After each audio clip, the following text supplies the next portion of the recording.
Meu nome é Carlos, e durante 15 anos trabalhei como gerente de recursos humanos em uma das maiores empresas de tecnologia do país.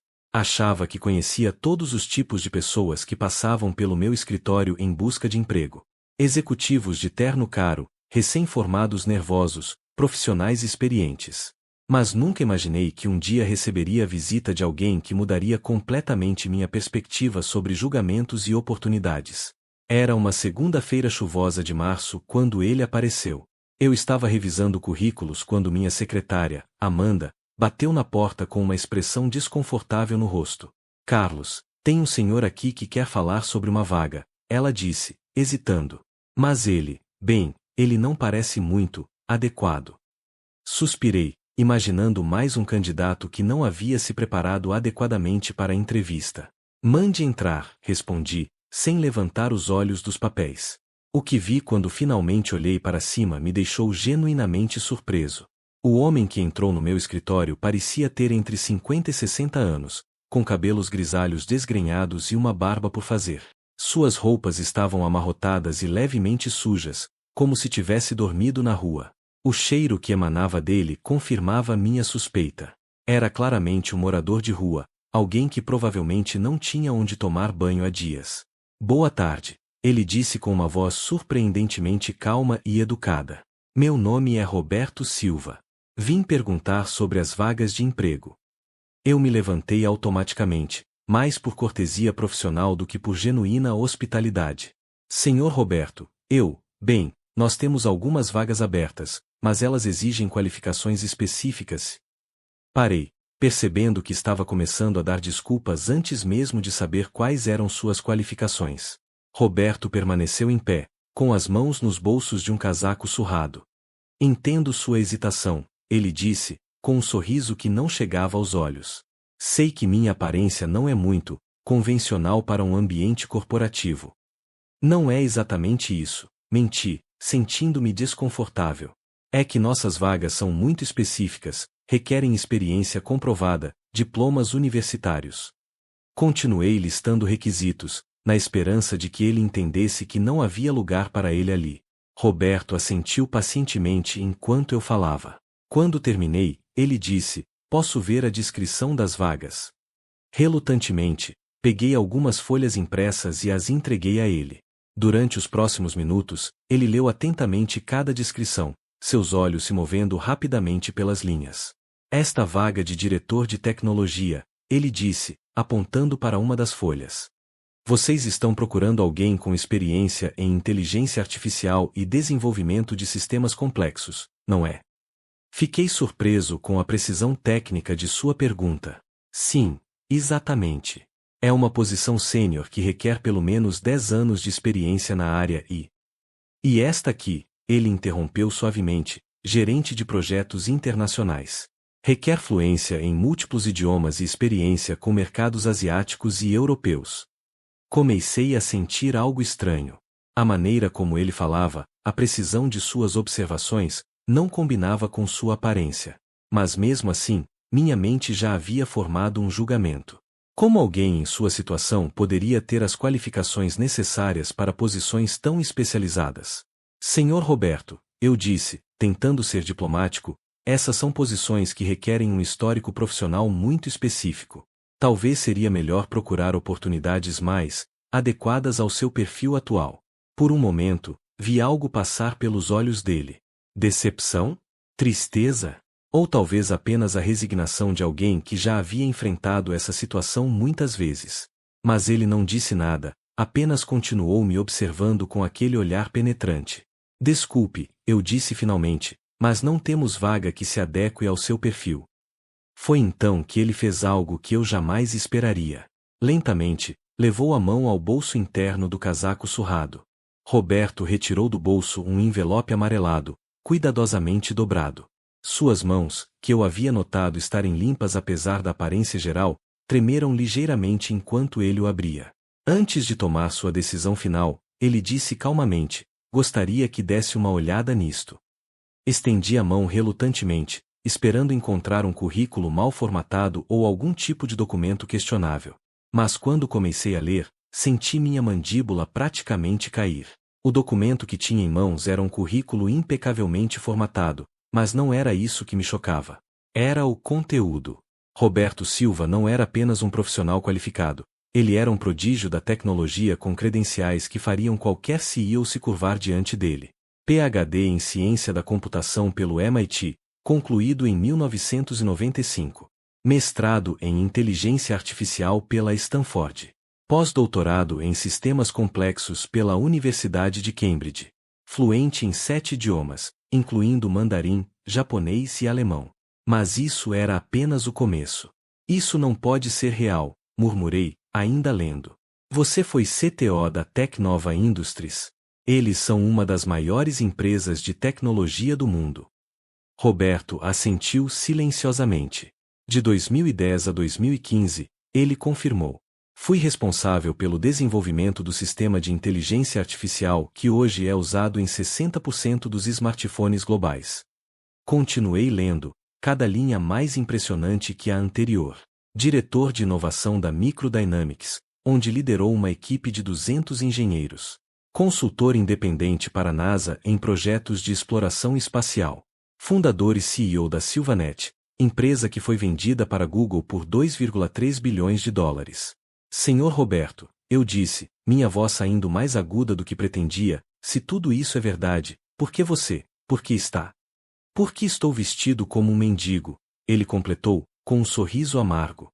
É uma longa história. Levantei-me abruptamente e comecei a caminhar pelo escritório. Minha mente estava em pânico. Se aquele currículo fosse verdadeiro, eu estava diante de um dos profissionais mais qualificados que já havia conhecido. Mas se fosse falso, seria a falsificação mais elaborada que já tinha visto. Essas referências, eu disse, apontando para os contatos listados no final do documento, posso ligar para verificar. Por favor, faça isso, Roberto respondeu, se sentando na cadeira em frente à minha mesa pela primeira vez.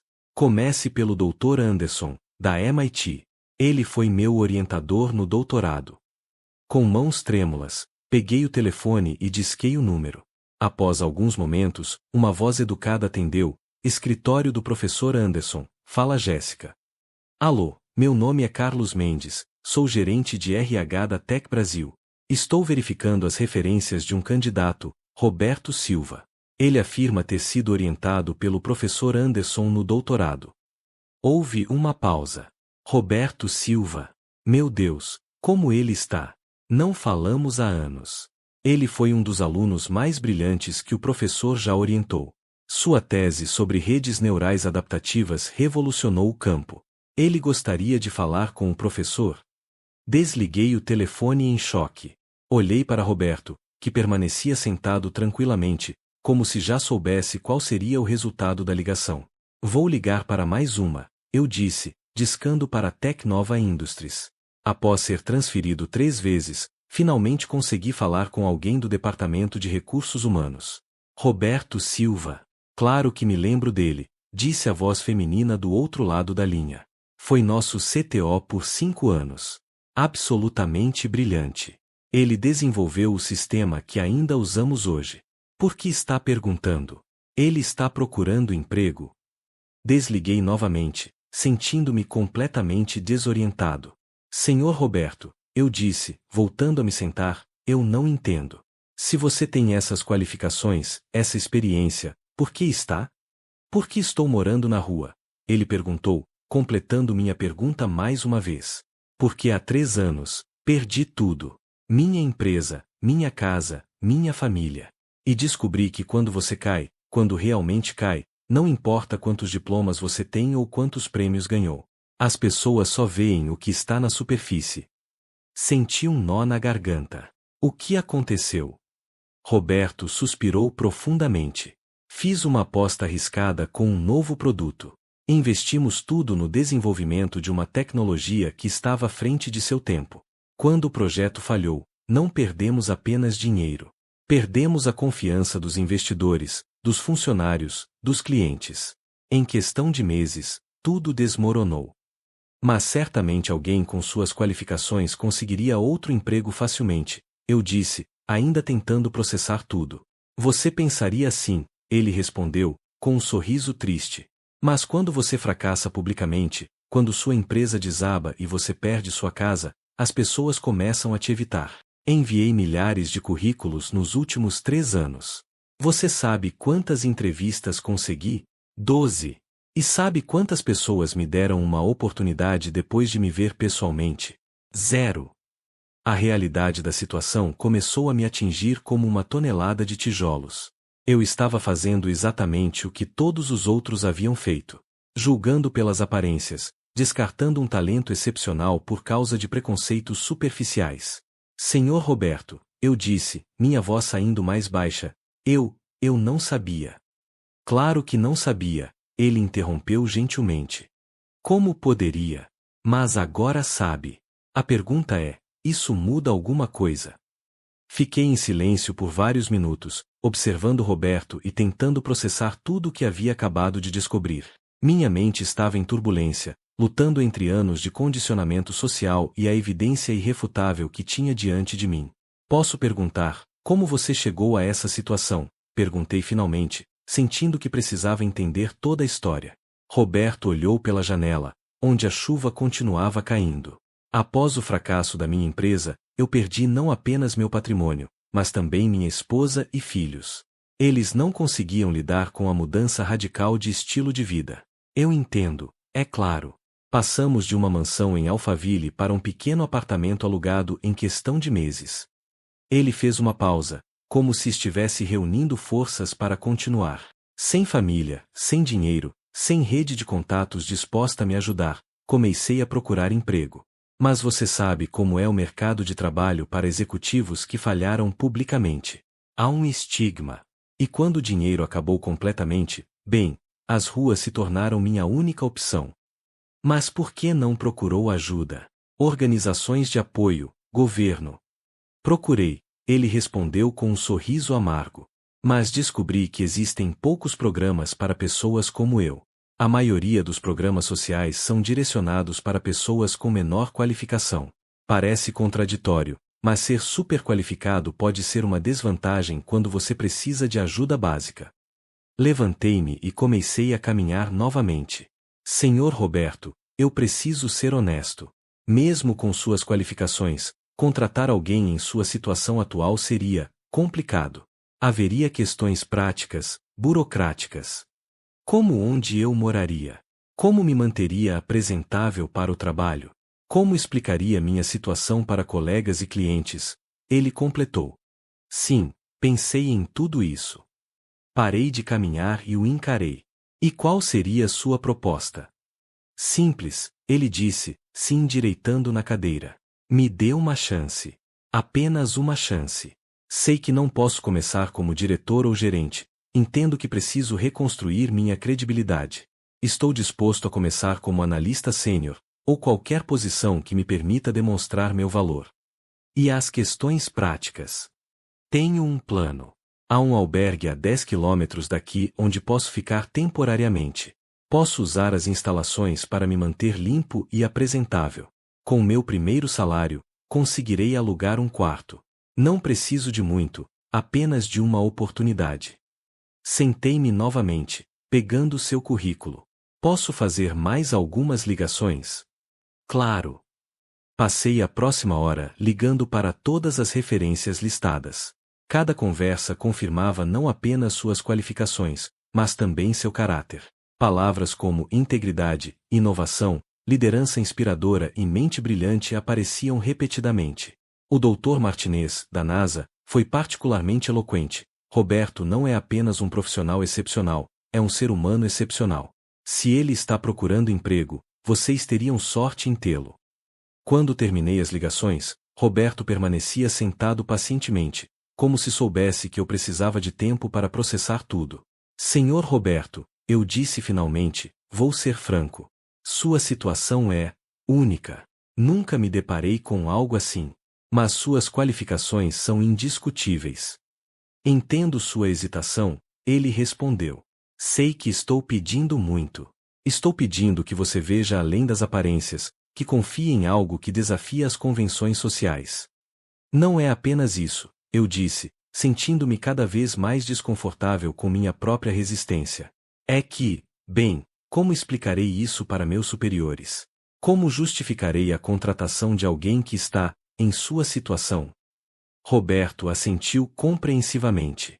Você poderia dizer que contratou alguém com PhD pelo MIT, CTO de uma empresa bilionária, com experiência em inteligência artificial e sistemas complexos. Ou poderia dizer que contratou um mendigo. A escolha é sua. Suas palavras me atingiram como um soco no estômago. Ele estava certo. Eu estava permitindo que preconceitos sociais obscurecessem meu julgamento profissional. Há uma vaga de analista sênior de sistemas, eu disse lentamente. Pagamento inicial de 8.000 por mês. Seria um começo. Os olhos de Roberto se iluminaram pela primeira vez desde que entrou no meu escritório. Seria perfeito. Mas há condições, eu continuei. Você precisará se apresentar adequadamente todos os dias. Nada de barba por fazer, roupas limpas. Posso adiantar parte do salário para que você compre roupas adequadas. Aceito todas as condições, ele disse, sua voz carregada de emoção contida.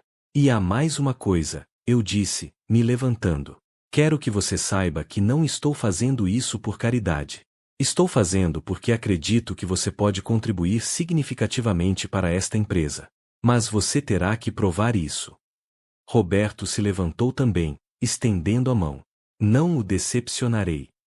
Quando apertei sua mão, senti algo que não esperava, a firmeza e determinação de alguém que havia enfrentado o abismo e escolhido lutar para sair dele. Quando você pode começar? Perguntei.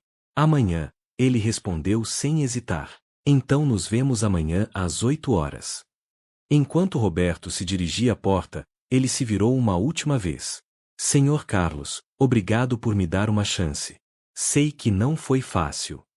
Depois que ele saiu, fiquei sozinho no meu escritório, olhando para o currículo que ainda estava sobre minha mesa. Acabará de tomar uma das decisões mais arriscadas de minha carreira. Mas, pela primeira vez em muito tempo, senti que havia feito a coisa certa. No dia seguinte, cheguei ao escritório mais cedo que o normal, ansioso e apreensivo sobre como seria o primeiro dia de Roberto. Às 7h45, ouvi uma batida na porta. Quando abri, mal consegui reconhecer o homem que estava diante de mim. Roberto havia se transformado completamente. Estava usando um terno azul marinho bem cortado, camisa branca impecável e uma gravata discreta. Seu cabelo estava penteado e ele havia feito a barba.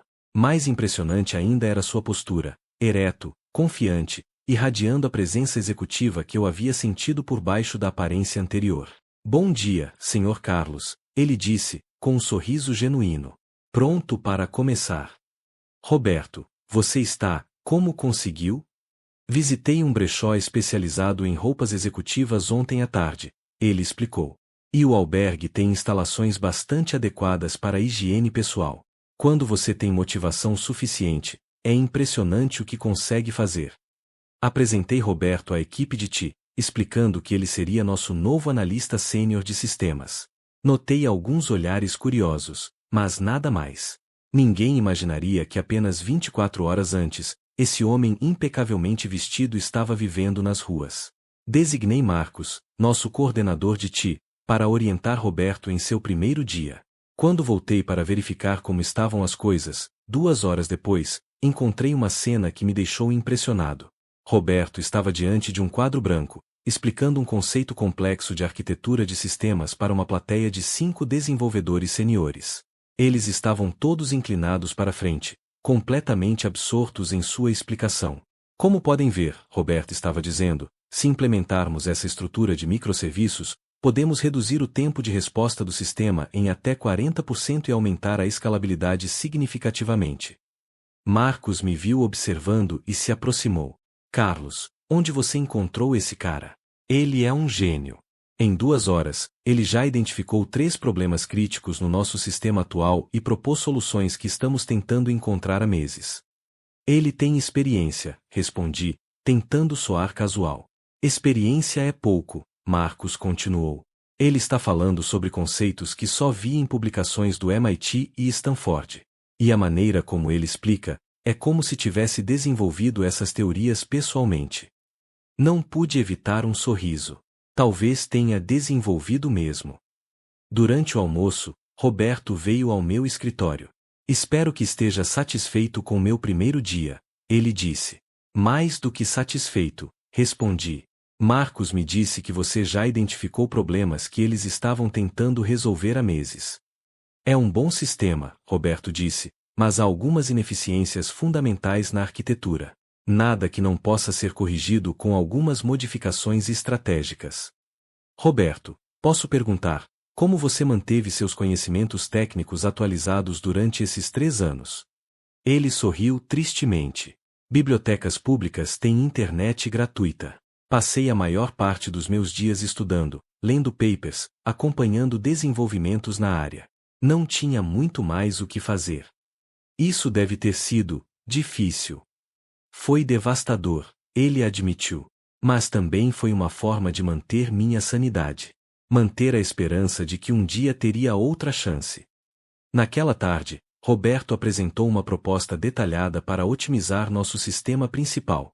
O documento de 15 páginas era tão abrangente e bem fundamentado que parecia ter sido preparado por uma equipe de consultores especializados. Quanto tempo você levou para preparar isso? Perguntei. Cerca de 3 horas, ele respondeu.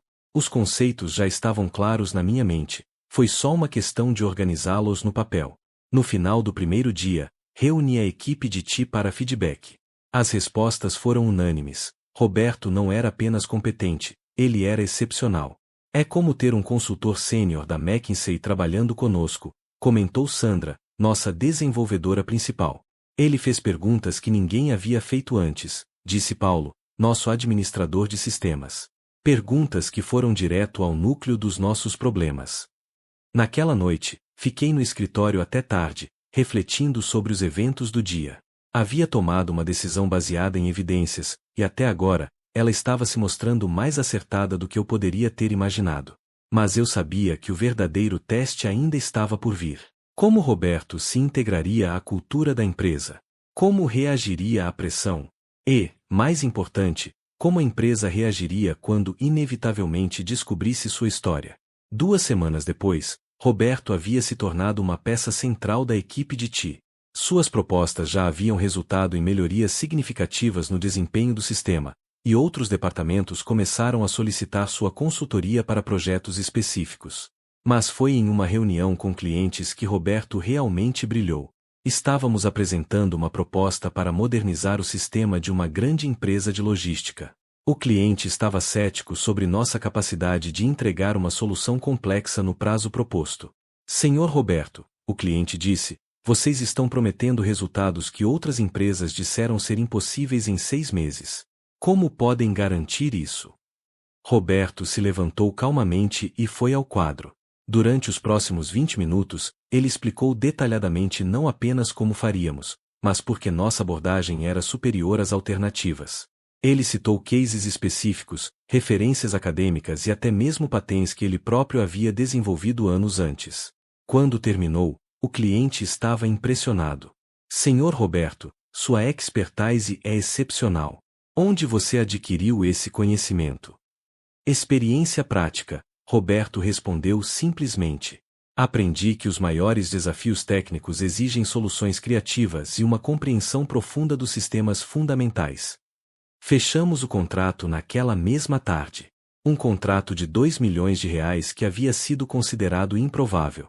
No caminho de volta para o escritório, perguntei a Roberto, como você se sente sobre tudo isso? Grato, ele respondeu. Mais grato do que você pode imaginar. Mas também determinado. Tenho muito a provar, não apenas para a empresa, mas para mim mesmo. Você já provou muito, eu disse. Não, ele respondeu, olhando pela janela. Ainda não. Mas estou no caminho certo. 3 meses após a contratação de Roberto, nossa empresa estava passando por uma transformação extraordinária. Os projetos que ele liderava estavam sendo concluídos com eficiência sem precedentes, e nossa reputação no mercado havia melhorado significativamente. Roberto havia se tornado não apenas um funcionário valioso, mas um líder informal que outros procuravam para orientação. Foi então que tudo mudou. Eu estava em uma reunião com nossa diretoria quando o CEO, Dr. Fernando Alvarez, mencionou casualmente: Carlos, tenho ouvido coisas muito boas sobre esse novo analista, Roberto Silva. Parece que ele tem potencial para crescer rapidamente na empresa. Sim, ele é excepcional, concordei. Onde você o encontrou? Que empresa ele estava trabalhando antes? Senti meu estômago se apertar. Sabia que esse momento chegaria eventualmente. Ele estava entre empregos. Por quanto tempo? Alguns anos, respondi, tentando soar casual. Dr. Alvarez franziu a testa. Alguns anos. Isso é incomum para alguém com suas qualificações. Você verificou as referências dele? Sim, todas foram excelentes.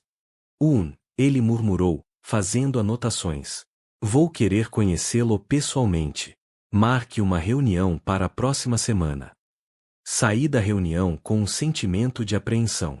Sabia que era apenas uma questão de tempo antes que a história completa de Roberto viesse à tona. E não tinha certeza de como a empresa reagiria. Naquela tarde, chamei Roberto ao meu escritório. Precisamos conversar, disse. Sobre o que? Ele perguntou, embora seu tom sugerisse que já sabia. O CEO quer conhecê-lo. Ele está fazendo perguntas sobre seu histórico profissional. Roberto assentiu lentamente. Você acha que deveria contar a ele? Não sei, admiti. Parte de mim pensa que sim. Sua performance fala por si só. Mas você está preocupado com como ele reagirá ao saber que contratou um ex-morador de rua, Roberto completou. Exatamente. Roberto ficou em silêncio por um momento. Carlos, posso sugerir algo? Claro. Deixe-me contar a história para ele. Pessoalmente. Acho que será melhor vindo de mim. Concordei relutantemente. A reunião foi marcada para a sexta-feira seguinte. Quando o dia chegou, eu estava mais nervoso do que Roberto parecia estar. Nós três nos encontramos na sala de conferências principal. Dr. Alvarez, um homem de 60 anos com cabelos grisalhos e uma presença imponente, cumprimentou Roberto calorosamente. Senhor Roberto, tenho ouvido coisas extraordinárias sobre seu trabalho, ele começou. Carlos me disse que você esteve fora do mercado por alguns anos. Pode me contar um pouco sobre isso? Roberto olhou para mim, depois para Dr. Alvarez. Claro. Mas primeiro, gostaria de perguntar se você está familiar com a Silvanet, a empresa que foi vendida para Google por 2,3 bilhões de dólares em 2015. Sim, claro. Foi uma das maiores aquisições do ano. Por quê? Porque eu era o CEO e fundador da Silvanet. Dr. Alvarez ficou em silêncio por um momento. Você está me dizendo que você é o Roberto Silva? O Roberto Silva que desenvolveu a tecnologia de inteligência artificial que está sendo usada em bilhões de dispositivos? Sim. Mas, como? Por que você está trabalhando como analista aqui? Roberto respirou fundo. Porque após vender a Silvanet, cometi o erro de apostar tudo em um novo empreendimento. Quando ele falhou, perdi não apenas meu dinheiro, mas também minha família e minha reputação. Passei os últimos 3 anos vivendo nas ruas, sendo rejeitado por centenas de empresas por causa da minha aparência. Dr. Alvarez me olhou incredulamente. Carlos, você sabia disso? Sim, respondi. Eu sabia. E você o contratou mesmo assim? Eu o contratei porque ele era o candidato mais qualificado que já entrevistei.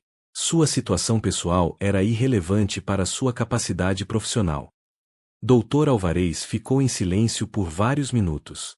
Roberto permaneceu calmo, esperando. Senhor Roberto, Dr. Alvarez disse finalmente, posso fazer uma pergunta pessoal? Claro. Como você sobreviveu a tudo isso? Como manteve sua sanidade, sua motivação?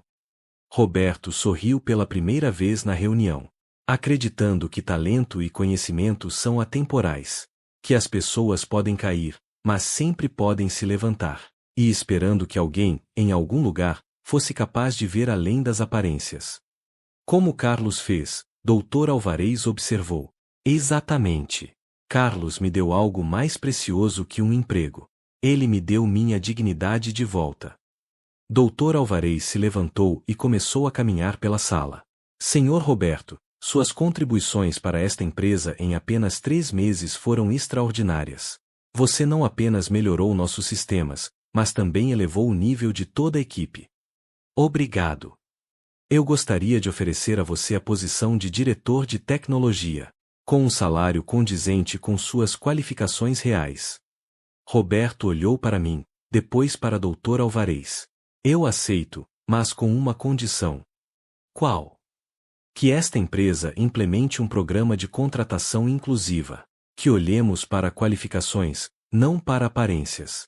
Que demos oportunidades para pessoas que a sociedade esqueceu. Dr. Alvarez sorriu. Considerando o que você trouxe para esta empresa, acho que é uma solicitação mais do que justa. 6 meses depois, nosso programa de contratação inclusiva havia identificado e contratado dezenas de profissionais talentosos que haviam sido ignorados por outras empresas. Nossa produtividade aumentou 40%, e nos tornamos uma referência no setor. Roberto não apenas reconstruiu sua carreira, mas também transformou nossa empresa em um lugar onde o talento era verdadeiramente valorizado, independentemente de sua embalagem externa. Mas a verdadeira surpresa veio um ano depois, quando Roberto me chamou para uma reunião privada. Carlos, ele disse, preciso contar algo que você não sabe. Algo que mudará sua perspectiva sobre toda essa história. O que? Eu nunca estive realmente nas ruas. Fiquei em choque. Como assim? Aquele dia em que apareci no seu escritório, foi um teste. Um experimento social que eu estava conduzindo para um livro que estou escrevendo sobre preconceitos no mercado de trabalho. Eu queria ver quantas empresas me rejeitariam baseadas apenas na aparência. Você está me dizendo que tudo foi encenado? Não tudo, ele respondeu rapidamente. Minhas qualificações são reais. Minha experiência é real. A Silvanet realmente existiu. O que não era real era minha situação de morador de rua. Senti uma mistura de choque, raiva e admiração. Roberto, você me fez passar por... Você passou no teste, ele interrompeu. Você foi a única pessoa, de 47 entrevistas, que olhou além da aparência. Você viu o potencial humano onde outros viram apenas preconceito. Mas por que não me contou antes? Porque eu queria ver se você continuaria me tratando da mesma forma mesmo depois de saber a verdade. E queria que nossa empresa realmente implementasse mudanças genuínas. Eu ri, balançando a cabeça. Então você nos transformou em uma empresa mais justa através de uma mentira? Eu os transformei em uma empresa mais justa através de uma verdade, ele corrigiu. A verdade é que talentos extraordinários podem vir em embalagens inesperadas. A verdade é que preconceitos limitam nossas próprias oportunidades de crescimento. Anos depois, quando nossa empresa se tornou líder em seu setor, eu ainda repensava naquele dia chuvoso de março. Roberto havia me ensinado que às vezes, para ver a verdade, precisamos questionar nossas próprias certezas. E que o verdadeiro teste não era o dele comigo, mas o meu comigo mesmo. Para ajudar o canal, deixe seu like e se inscreva. Muito obrigado.